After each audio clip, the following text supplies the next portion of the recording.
showers and thunderstorms today with strong southwesterly winds to 37 miles per hour. It's a numbers game, especially for the situation that we're in. We're coming off of a high water event here. The outdoors is not a hobby. It's not our passion. It is our way of life. We make the perfect cast, slow our breathing to execute a perfect shot, spend hours researching locations and techniques. Regardless of effort, we fail. This series is not about incredible bites or trophy animals. Our goal here at Day One Outdoors is to educate our viewers utilizing new technology to offer a different perspective.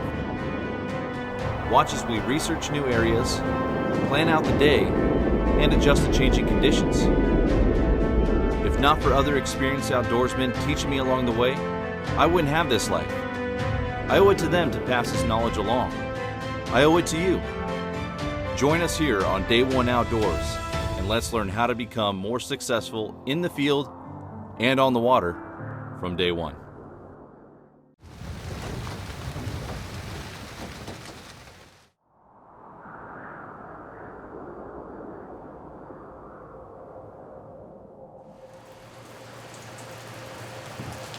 This is Marion Forks Fish Hatchery. It's been here since 1951. We're a spring Chinook facility. We do some rainbow, cutthroat, and brook trout, of course, for the High Lake program. We do some winter steelhead. It's a paired release study. They're wild stock for the North San Am. I've been working for the department for 21 years. I've been here probably 16 of those. So I've been here quite a while. So I've done a lot of backpacking. Marion Forks Fish Hatchery, we do approximately 21 lakes every year by backpack only. And we do have sometimes volunteers that we get some horses, which makes it really nice. We get cutthroat, brook trout, and rainbow trout to stock. We get them as fingerlings. We don't raise them from eggs here. The cutthroat come from Oak Springs Hatchery in Maupin. The rainbow and brook trout come from the Wizard Falls and Fall River Complex. We stock about 14,000 rainbow. Marion Lake gets 10,000 of those, so it's our biggest one, of course. That's why we need all these volunteers to get them in there. It'd be a lot of trips, and air stocking is expensive too. It costs a lot to rent those helicopters, and having volunteers, we get them the barbecue and volunteer cup, and they really help us out a lot. We do about probably 2,000 brook trout, and we do 7,000 cutthroat.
Today, we're going to talk about how to fish high mountain lakes. Throughout the late spring and early summer, lakes such as these are stocked by our Oregon Department of Fish and Wildlife. Now, how do the fish get here?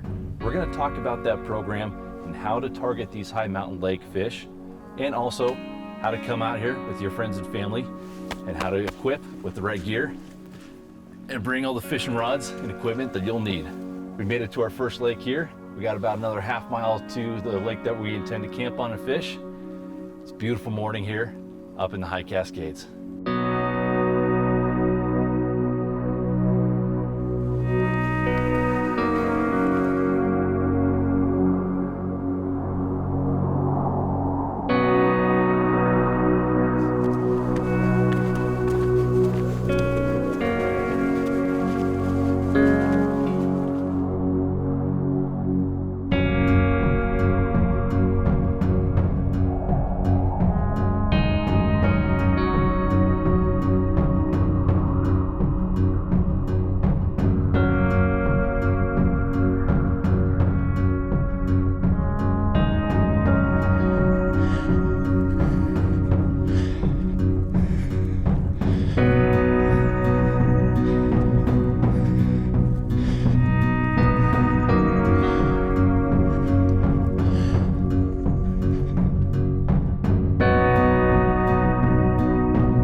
Well, we just got to our camp after about a 2-mile hike in, and a little bit of rain on the horizon. It seemed to have cleared up a little bit.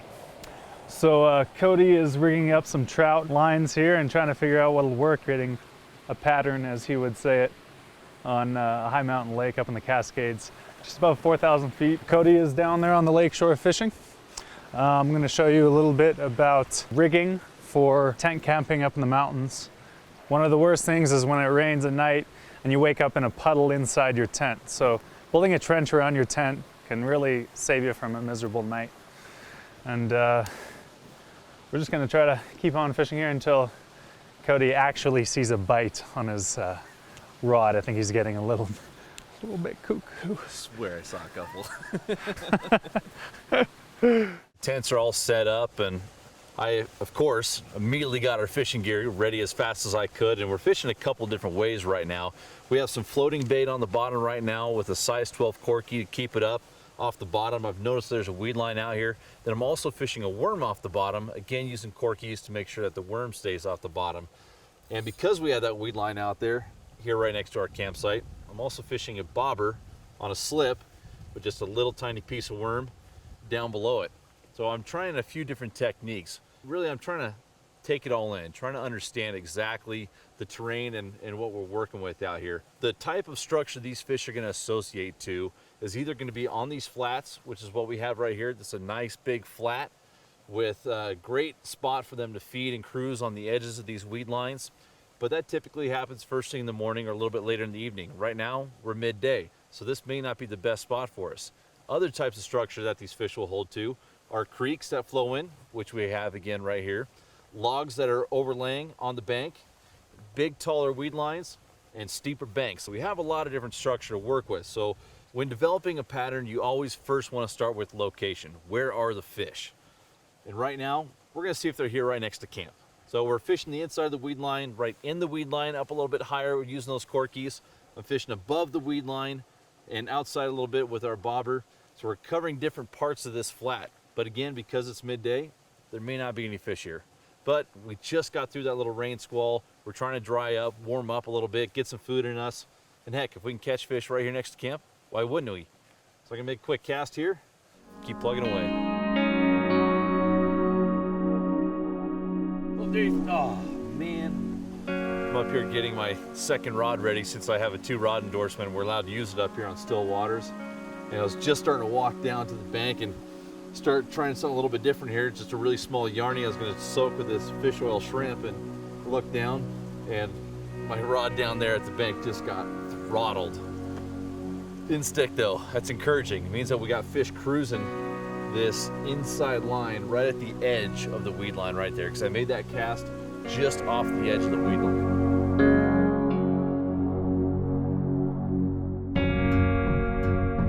We're leaving camp right now, and we spent a good couple hours fishing that spot, and we had a few bites, but there's a lot of lake to explore. So we're gonna head back the way we came. I saw a couple of good spots that I liked, and again, we're trying to figure out exactly what location these fish are gonna be on, what type of structure.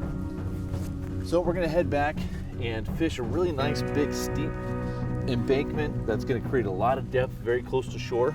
We're in the middle of the day, so that's gonna be a good opportunity to find these fish that might be staging up in a little bit deeper water. Today is about finding the location these fish are keying in on, and then determining what type of technique do they want. Do they want spinners? Do they want bait? What type of bait? What colors? And then we can start dialing everything in and catching some high mountain lake trout. We just came up on this spot here right now, and I didn't want to drag Sam all the way down the steep hillside here. It's midday, and what we wanted to do was find a good spot that had near shore deep water access. So where do you find that? Steeper banks like this. I just made the walk all the way down here and immediately started seeing fish rolling everywhere. Most of them are rolling out there in the main part of the lake, which we don't have access to. However, there are some jumping pretty close to the shore. So what we're gonna do is we're actually gonna set up our gear up here off the shoreline a little ways, because we don't wanna create too much movement in close. This water is very, very clear. So these fish, as they're cruising these edges, looking for food, if they see a bunch of movement, they might push out. We don't want that. So we're gonna set up our gear here, get all the rods baited up, walk down there, make a cast, and then sit very still and be attentive to our gear and wait for that next fish to bite. What I'm tying on here right now is a rooster tail spinner. We're seeing a lot of these fish up and rolling and active, and it looks like they're feeding on, seem to be caddis. So I chose a color that will hopefully emulate that with the brown body and the brown hackle here in the back. Now it is a cloudy day, so I always like to use a gold blade. What's cool about this style of rooster tail, and there's a lot of different styles out there, but this one's made out of tin. Why is that important? Up here in these high mountain lakes, we try and be as eco-friendly as possible. So with this tin body, if I do happen to lose it, it's not made out of lead, so we're keeping lead out of the water. So I'm gonna try and jump down there and be active, chase active fish. And off this point here with how fast it drops off, it's a great ambush point. There's a few logs that are overhanging down into the water, some overhanging brush. I should be able to get a fish or two on a spinner.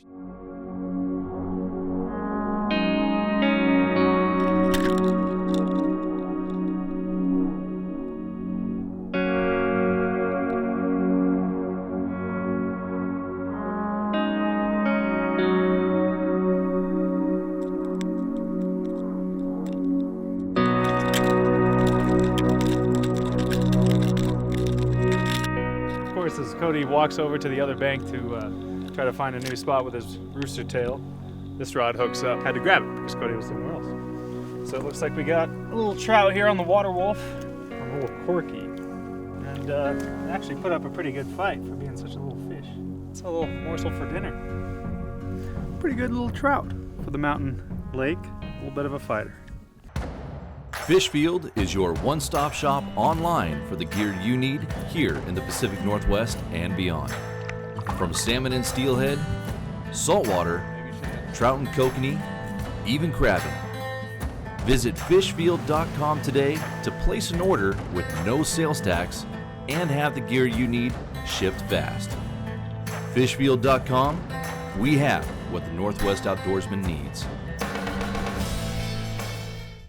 Every once in a while, a new lure comes along that catches every angler's attention. It could be because of all the irresistible colors and finishes, or the patented skip beat action, or maybe it's the wide variety of sizes designed for salmon, trout, walleye, steelhead, mackinaw, and more. But just for the record, we know one thing for certain. We didn't design the maglip to catch fishermen. Yakima Bait Company.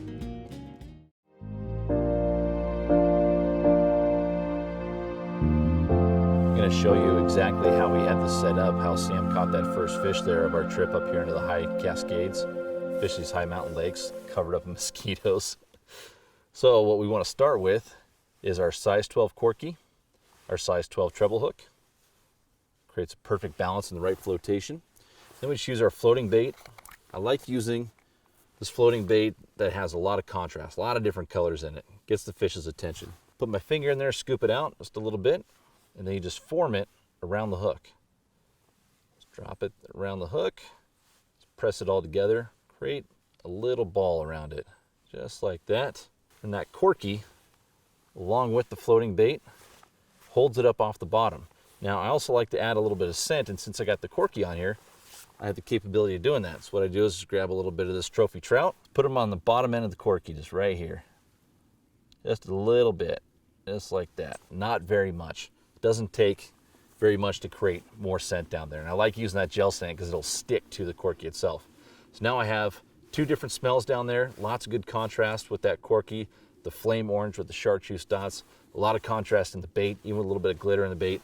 These fish, especially in this clear water, will be able to notice it and see it. Now whether they want to eat it or not, that's to be determined, but I know at least they can see it.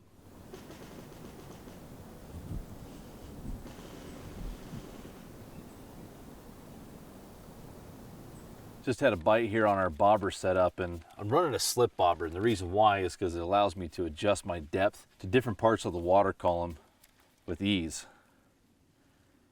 And yep, he stripped me clean. So what I got set up right here is just my typical 6-pound Maxima clear line down to our slip bobber. So I can fish anywhere from 2 feet of water to 20 feet of water, which is great here on this deep bank. And then down to a 1/64 ounce maxi jig, just really, really small. What I'm doing is I'm actually tipping it a little piece of worm. And then in addition to that, I also add a little bit of gel scent, and on this one I added the crayfish scent to match up with that little orange body. So that way when they do strip off the worm, they still have something to smell and come back and eat, and that's exactly what just happened. Fish came up, bobber went under, probably pulled that worm off. I moved the bobber just a little bit, imparted some action on the lure. Fish came back, bit it again, still missed him. But at least we know that this setup here works. I'm gonna put another worm on there, put a little bit more of that crayfish scent on, see if we can't get another one to go. It's about probably 15 feet of water out there where the bobber was, and I'm fishing right about, let's see, this is a 6.5 foot lamiglass, so I was down maybe about 8-9 feet. I duplicate that right there. And what's great about fishing this technique, especially right now, is that we have a very light wind. Well, what does that do? When I make my cast, I cast upwind, and the wind will very slowly drag it all the way across this point, across that ledge. So we're covering a lot of water and getting in front of as many fish as possible. As opposed to our lines that are fishing on the bottom, they're stationary. This one's up in the water column, fish are looking up. The aggressive fish are looking to feed, so they can come up while it's swinging through the point here along this drop off and get in front of an aggressive fish. So I'm gonna go ahead and make another cast.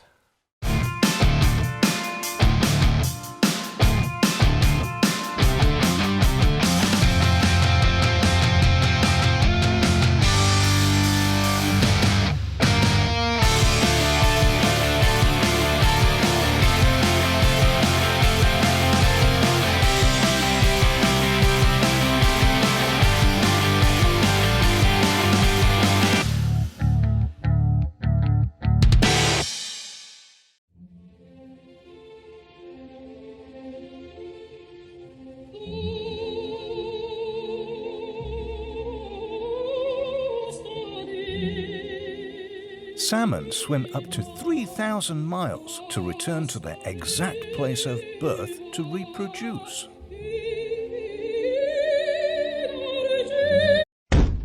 Well, most of the time.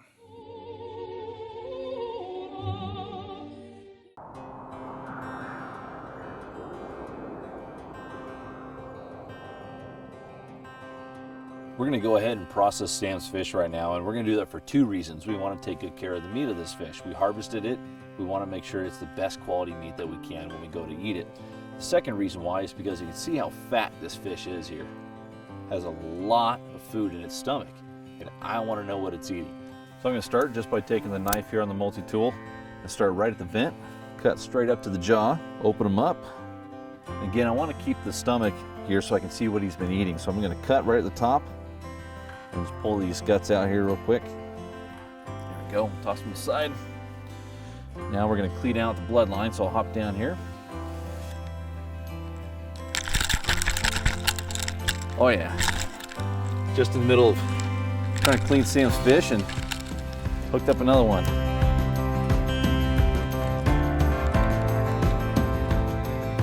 Oh, this is cool. Check this out. This is a brook trout.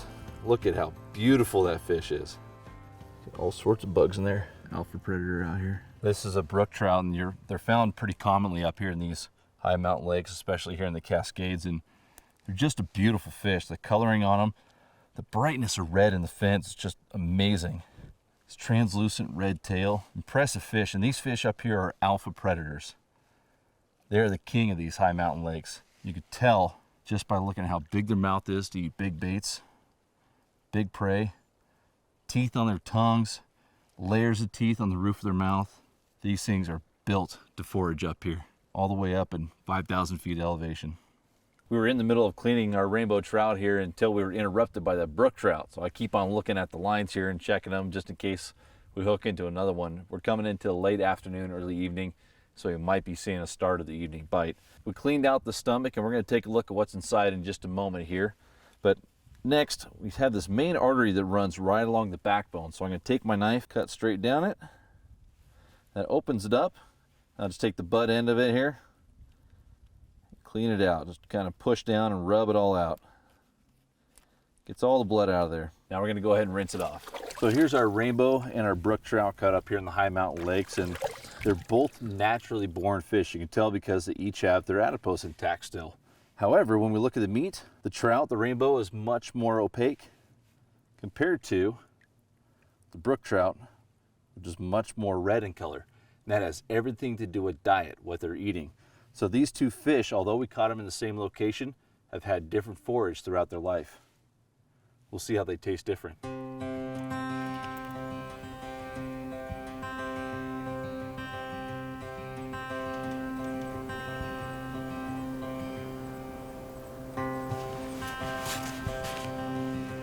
Yeah, there we go. Hey, getting a little bit late in the evening, and so wanted to see if we could catch one or two more fish. Well, the rod that's been getting bit best has definitely been the one with the size 12 corky and the floating bait, so I duplicated that, except I made one change on this one. Because it's getting later on in the evening, I went with a bright chartreuse corky. The other one that was getting bit was that flame orange with a couple chartreuse dots. This one's the inverse of that, chartreuse with some red dots. And we're bit. Here's our second brook trout of the afternoon here, and I'm still just blown away by all the colors of them. They're just beautiful fish. And what we caught it on was, again, the inverse of what's been working. And I did that because we're getting later on in the evening. We were getting bit on that orange, that flame orange with the chartreuse dots. This one is the chartreuse with the flame orange dots. A little bit later on in the evening, a little bit brighter color. And this brookie came right in and grabbed it with a size 12 hook. In this case, size 12 corky with a size 8 bait holder hook. Well, Sam and I just got our third fish, 2 brookies and a rainbow, and that's plenty for us to have for dinner tonight. It's starting to rain. We only got about an hour, hour and a half left of daylight, and I think it's time for us to head back to camp. We need to get back there. We'll still fish a little bit there at camp, but it's time to get back, make sure we stay dry and comfortable this evening, and pray that this rain passes, because a wet night in the field is a long night. So let's pack up and head back to camp.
Normally we have 70 volunteers that we need to pack in. It depends on the size of the fish, how many you can put per bucket.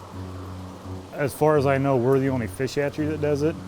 I know they do some backpack stocking out of the Springfield district office, but that's about all I know. We're primarily the ones that do it year round. Marion Lake's really the big, event, because it takes 10,000 go in there. It takes a lot of people. Like I said, especially if the fish are a little bigger, then it takes a lot more buckets. So normally we need around 70 volunteers. This year we have 56 signed up to pack, and that can add up to anywhere from 150 to 175 people, because you don't have to, of course, pack fish to come along. It's an experience. So the families come and walk along up to the lake too and help.